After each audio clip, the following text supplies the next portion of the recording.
Namaste and welcome, beloved mighty companions. I said, Jesus, can we talk about gratitude?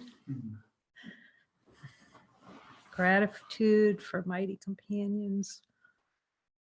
Gratitude for this voice, this holy voice that's come into the mind and then just reflects, like it just pours out and then pours back in through our brother speaking. It's just so helpful to how we need each other to keep us on the straight and narrow, the straight and narrow to God, and to be so cheered on by mighty companions.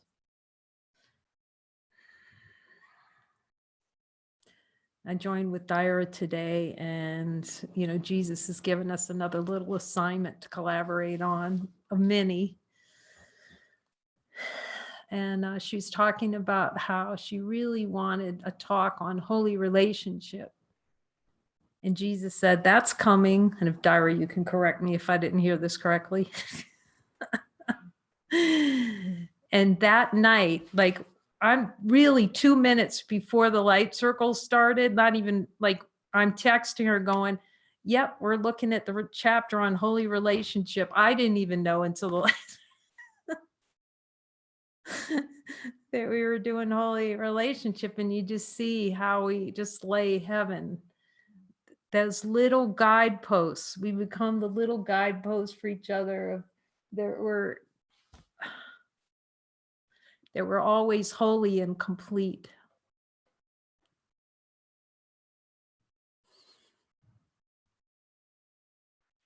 And what a blessing this is. We're getting ready to extend that little clip where Jesus was talking about and teaching about the miscreation of through desire to deny light, the little dream bubble. And we're going to extend that out to non-dual groups. And you see how many beings, like the number of beings that will talk about how, yes, it's so great. It's so wonderful. I see that I'm light. I remember that too, thinking, oh, I'm done. I knew there wasn't a body. I just knew there was no death, right? We all know there's no death, but it becomes like an underpinning. And I can see it in the notes when I was talking to Jesus and I was typing some notes talking about it. When the realization comes, it's very, you can recognize that you don't die, fully, because obviously we do anyway as divine beings, and it's just kind of hidden. But to have it really, to see that there's no one and no body, and still see how the play of consciousness will continue. Jesus says, your desire for it. And you think, oh, once I see there's no death, and once, however the ideas were that you think it's going to be like to be spiritually awake. Well, there's still lots of little snooze naps happening.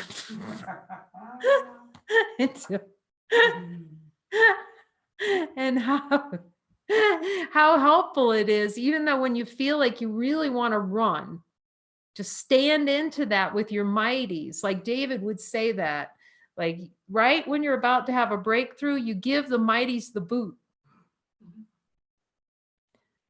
And now, then it becomes your direct experience. You want to just get rid of all of them, burn them all at the stake.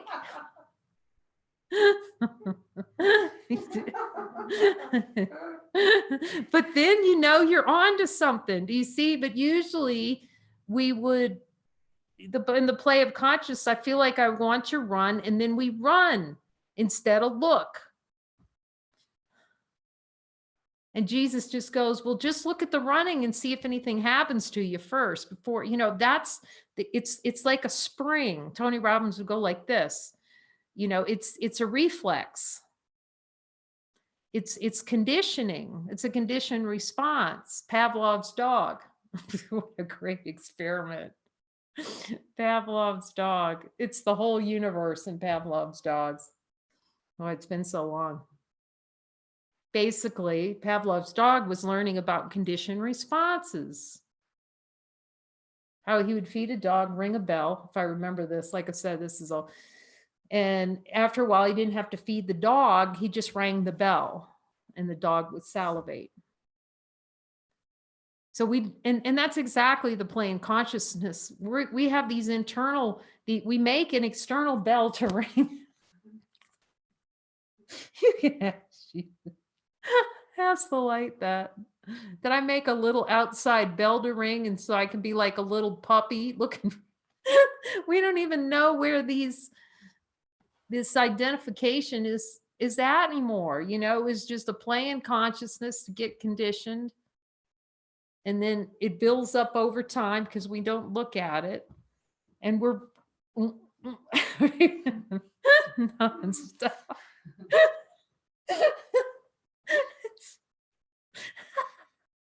It's nonstop beehive and the bats. I'm just being, and I love it.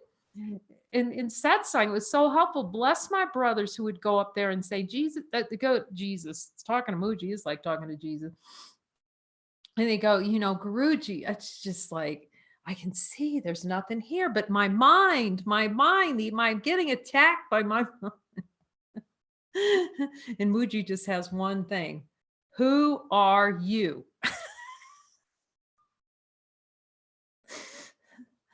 And it's like peace in the kingdom is restored. But who are you? but who are you? That's Mooji's light training. Who are you? And yet when I wrote that, you just see the consistency in the experience in the play of consciousness. Even beings who've seen that there's nothing other than light, but they're so suffering, so deeply suffering, because it hasn't gone all the way. That this is the play in consciousness to go, I got it, I got it, I'm light. And then the belief that that's just what's coming, that's just what's happening. I'm feeling like hell. That's just what's happening. No, that's what's desired. You see, that's just what's happening. No, it's what's desired. Do you see, you can never truly feel and the peace on a consistent basis, because I hear even the ones that could speak like directly as light and in a satsang give a powerful satsang, and then they'll talk about, I don't know what happened. All of a sudden, what was that?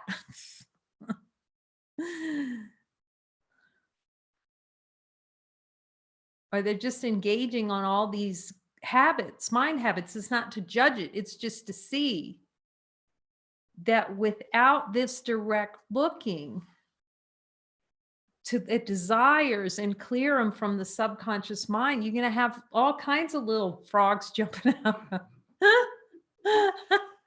Little patches of hell. Little hell patches. Little God grumbles. Antimatter. God antimatter grumbles. Just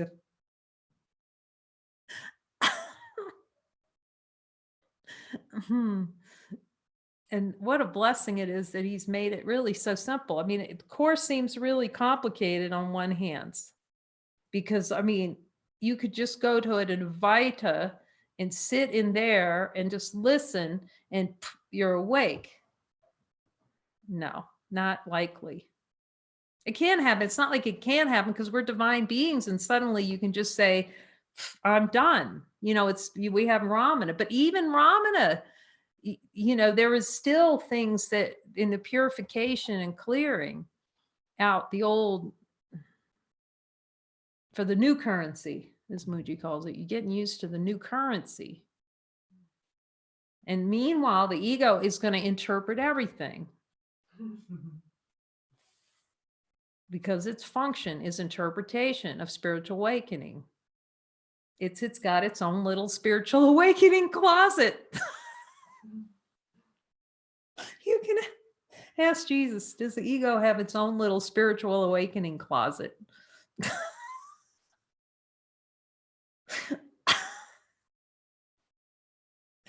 Oh my gosh, until we see how badly the me bubble holder, the desire to be involved in the itch for that, how badly that itches to be involved in Huh. Then we can just laugh because we can see it. You can see it play. And then as we look at it as the light, it's not so, it doesn't, we don't feel like the glue of the hive, the honey bee hive of hell. It is so helpful to see that we do not know it pieces and have the one who knows. Jesus tell us, look, you do not know what peace is. You're going to ask? Because peace is consistent, and the ego is the land of inconsistency. And you'll start to see that we've been trying to live inside a thunderstorm in a little shack and then argue with Jesus like, no, I'm fine in this shack, Jesus. It's just perfect. It's perfect in this little shack of hell here. Okay. See, okay isn't supremely happy. You'll just watch the play. See, we can learn from everything and just kind of notice. We don't judge it. We just kind of just curious. That's interesting how that's playing there. Like why we watch so many movies to watch the play instead of getting all embroiled in there. That the word that's coming up from him is the course is thorough. It goes into those catacombs. If truly the desire is not to be subject to the world, to be of the world, in the world, but not of it.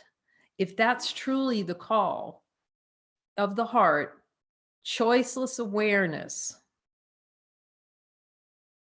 and to do it quickly.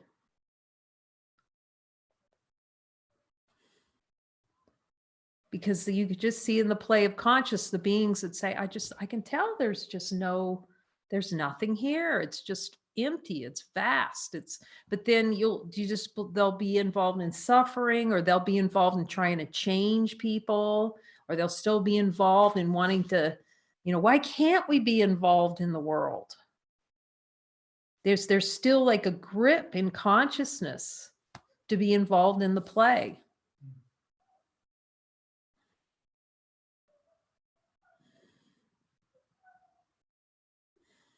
You could just see that itch to be involved, the itch. And then you can start hearing it in consciousness. It's a recognition where that little tension is.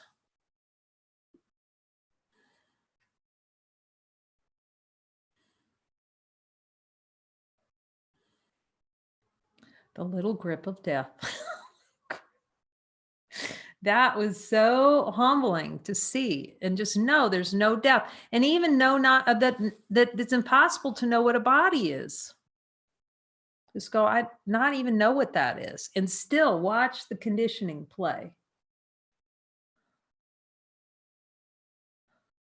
The little God grumbles. Little one done me wrong grumbles. It takes focus. That's just, I can't.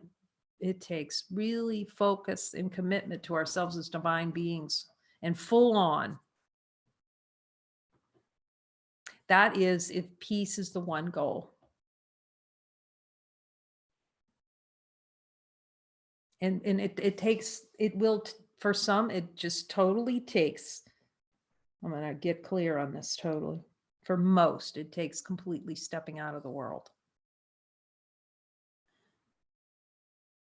because the addiction is so strong, and being with mighties that are committed. That's why he says you'll not go on alone.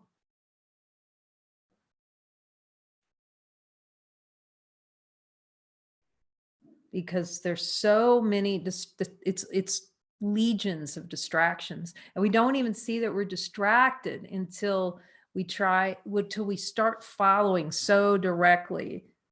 Thanks. And we were talking about it today. Actually, Maurice came and joined and was talking about how powerful it is just to start noticing where the mind's starting to go into a future. Now that is commitment to join when that's seen.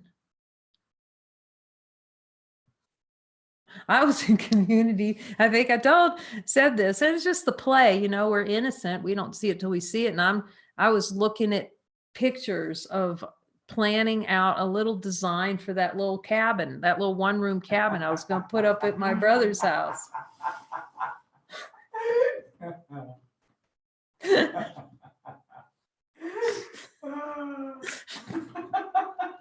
But the good news is, see, once you catch the play and you can see it, that was the big plan. I'm going to sell my house and I'm going to go live in the woods.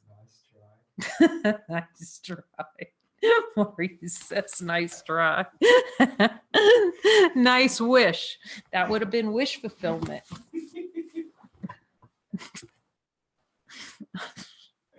I couldn't have been carried here. I couldn't be carried by Jesus, You're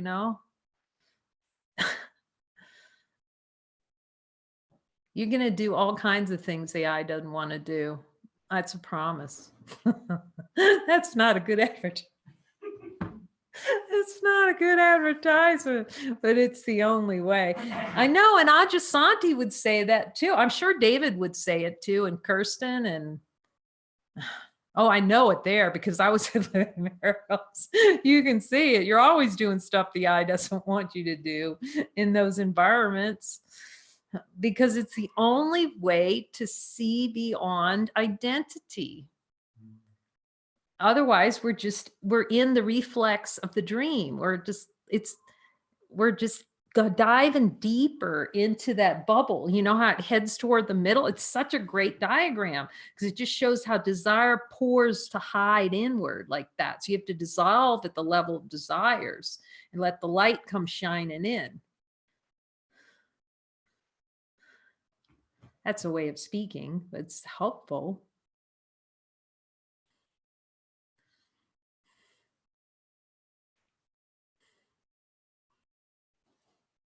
And you'll be in so many places. You go, I don't even know how I got here.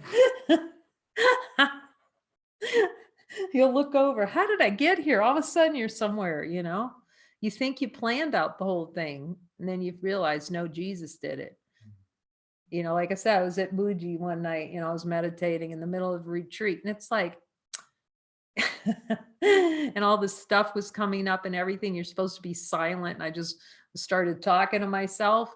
And then then it was like the jig was up. It's like, Jesus, you sent me here, didn't you? That was you that sent me to Muji, wasn't it? Yeah.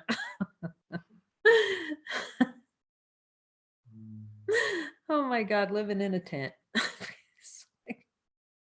I'm so happy living in a tent. It's Sahaja, really. Those were all things that you see, you don't know what, I mean, definitely. The last thing, but happiness is not the thing. That's why we have to do what he tells us, because we're so used to, and it's like you don't know it until he shows you. We're just so used to, I'm going to be happy. I'm going to mom's house this weekend and I'm going to be happy. But you don't see that you actually go to mom's house and you're not happy. You go through rituals to try to be happy. Like one of the rituals, I think all of us did this, but you arrive at home, like even in college, you arrive home and hi mom, big hug, and you head to the refrigerator, open up the door to see what's in. But there's nothing wrong with that per se, but you just start to notice how rituals are the replacement of comfort. of divine being, and you're in a sleep.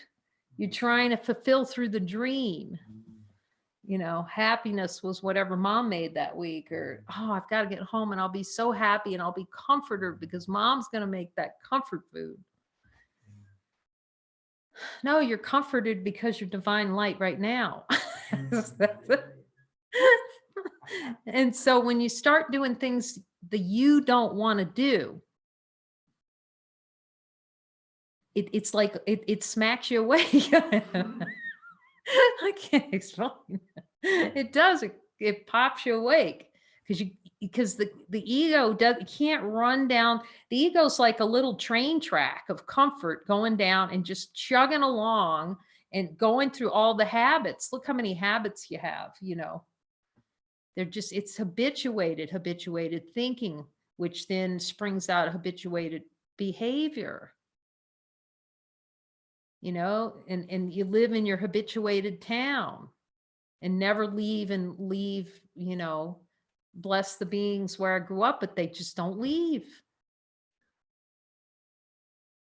They're still living in the same neighborhood that they grew up in. It's just a form of comfort. Remember, the spirit is stretching us outside the comfort zone. And outside the comfort means saying no to identity, no to the hell assignments that come, but we can't distinguish those. You can ask Jesus, can I distinguish between an assignment that's of you, of God, and an assignment of the ego? That's why we really need him to tell us, and then lock down and stay true on it. Because the doubt thoughts can be so legion. Like I said, even going into the prison, I didn't know I was talking to Jesus at that time, or that was a Jesus assignment, really. There's just something, and now I can understand it as extension, but we don't know this because the play of consciousness is not to know it. But the doubt thoughts from the desired experience were so legion. And at first that's how they are. And then as you keep going and the mind gets cleared out, then it's like more and more support. So you cannot judge it. Like he said, you can't judge it by the reflections, but they are helpful when they start. They are helpful when they start coming.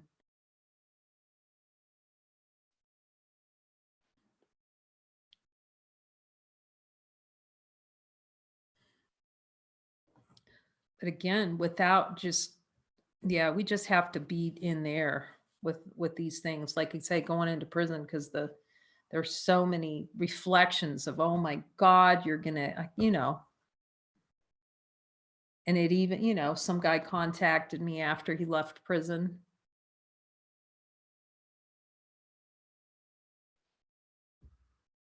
Jesus goes, you're fine,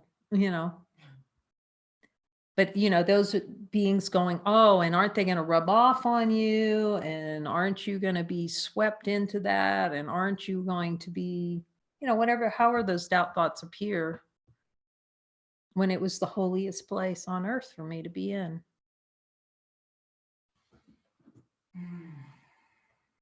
And then you see that here, he's just he was mind training me before A Course in Miracles. And start looking with him, because he'll show you how he's been mind training you for a long time. He's been working with you. He's been with us all along.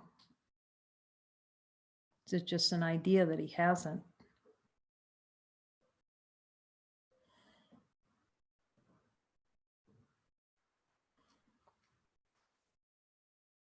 Yeah, it just gets to the point too. I see that, like, this with whatever's happening, I don't know if that can be emphasized enough. Jesus goes, no, it can't. The divine power that's accepted when it seems to be hell breaking loose, to go to him and to get in a habit. It seems like hell's breaking loose, and you just go to him, because it breaks that interpretive functioning. It may play a little bit, but it's not, because consciousness likes to play. And I just see the number of times, like Kirsten said, that you have to say no to that other voice and just go, no, Jesus, what is it? And then true to following it. And what it does is it's like there's no why anymore. I could see the number of times in the play of consciousness, there was just such a justification. Why are you doing that? And now you might say it might come out, but there's no, it's like the ego has a grab when it justifies. You know, it just it's trying to hold on to something. It starts telling a story about something. Like you might express a reason, but you're really, it's not, there's no glue stick to it. There's no person stuck in there with a position. It just comes from a totally different place, I guess one would say. It comes from divine expression. It comes from willingness not to be tilted in any way, shape, or form about what's appearing in form.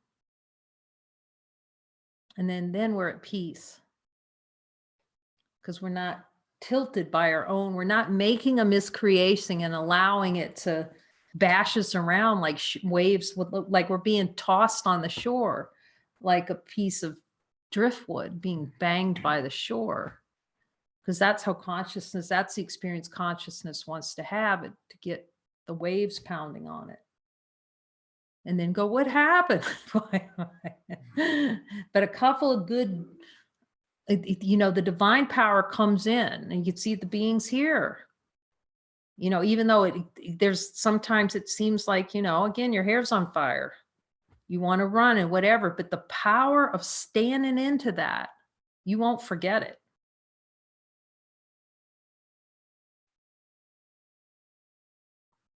Because that's always the ego's, you know, rattling. It's rattled now.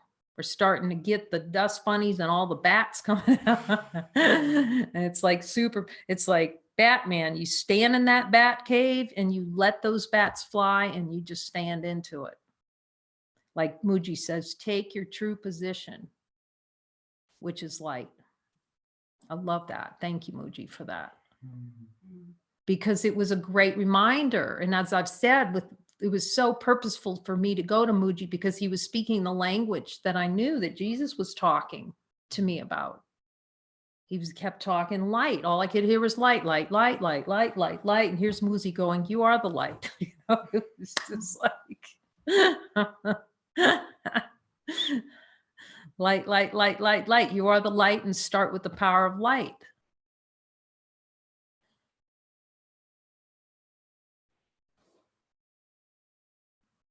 And then seeing that you start with the power of light. Now then that voice has become so clear, became so clear. Especially when I've said this before, when I saw it was the denials so clearly, even though it's all over the course, you know, that as soon as you're light, and you're meditating on light and you're noticing, okay, is there something here that's infinite? Yes. And you're reflecting on light. Okay, it's infinite, it's unchanging, it's no beginning, no end, pure unborn. And then suddenly you get a clue. It's like, oh, right. So if that's not a full-time experience, there's a desire for something else. And then it comes, there's no way around it. You have to look at everything with Jesus, everything. Not a scrap. And David would say that you can't leave one scrap. I'm going to ask him if I see him, if there are any. David, you got any scraps left in there?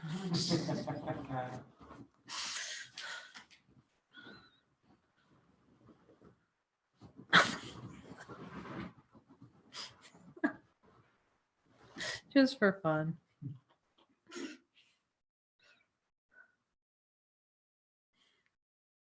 And it just crystallizes, it's like crystallizes that is the only way.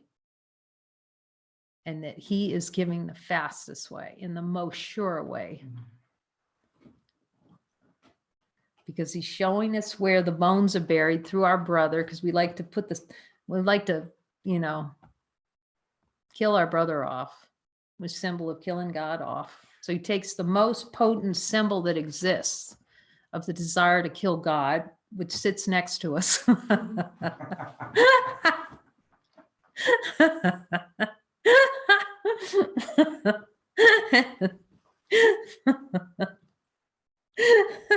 And has us look deeply.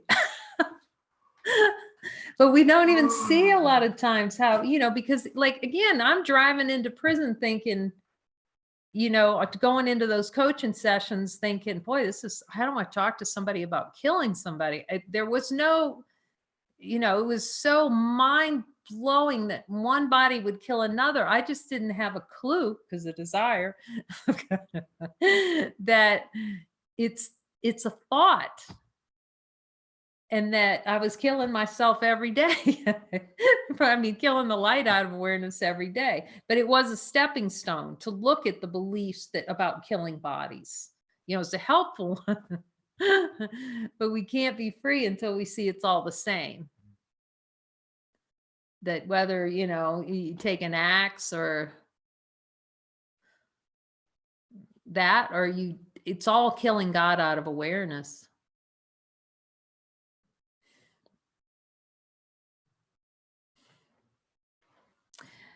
And it's helpful for us to stand into it. Like, I just came across a video. You might have seen it, because it's maybe from the 90s, actually.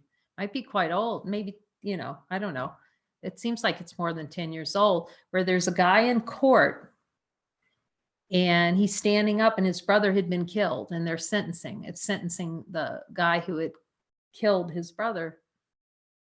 And he stood up and talked about A Course in Miracles. Oh. Maybe I'll send it to everyone. I'm collecting those. It's adorable. And he says, I want only good things for you. And he turned to the kid's mother and said, I only want good things for you, for your mother. You know, it's really just beautiful. A beautiful reminder to see beyond the body. He stood up in a court, and that's for us, you know. And Lisa Fair too, I think her sister was killed, was murdered. And she did the same thing. She went into court, something similar. She talked about it. I didn't actually see it, but I know she talked about doing that, you know, and just forgiving the whole thing. But Jesus is he's just reminding me how it's really no different. The thought, like Darth Vader on the Death Star canteen. I'll kill you with a thought. I'll kill you with this food tray. We have to find that in Spanish. Wonder if I can get Spanish subtitles for that. It's so adorable. It's Izzy Izzard's Death Star canteen. We could probably auto-generate those. You're gonna laugh so hard. There's several versions out there. One is in Legos and another one's animated that's also excellent. To see how the desire to kill and the specialness in it, you know, I am Vader. The great Lord Vader. The guy serving up food going, would you like some peanuts with that? I mean, he's just like, he's so oblivious to Darth Vader.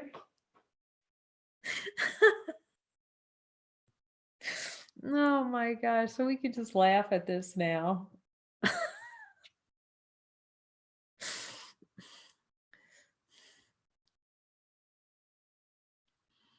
And just, oh, there's so much love in that. Thank you, Muji. I love you. So grateful to be around a being. That's why we need to be around beings that are so just in devotion, you know. It's so inspiring. That's another reason I was sent to Muji. He's just so inspiring. You just feel inspired to look, and we need to be inspired to look with each other. because it's a hot fire. And then also having a reflection, you'll be fine. You'll be fine. It's all right. You know, you can go through what you're a strong, infinite being. Stay with the light. Stay with what's most powerful, the light. Stand into who you are. What a great reminder. That's what we have each other for. And then the joinings of all the beings that are joining. It's good. Maybe we'll put a little note on the group just to remind everybody to keep joining. And maybe have another joining session. Yeah, I can hear it from Jesus coming up here soon, where we can join as a group and share those experiences talking to Jesus. I just sent Anna Maria's little video off to the Foundation for Inner Peace. I got that prompt from Jesus. I send them things periodically from Jesus. Because he is fulfilling what he said that he would do. And that is that anyone who asks, he will help us directly. And if that isn't the happiest news and the most beautiful reflections of hearing our brothers talk Jesus that we could ever hope for, it's just straight up. So we love you all so very dearly. Your presence with us is very, very honored. Very much appreciated, that your dedication.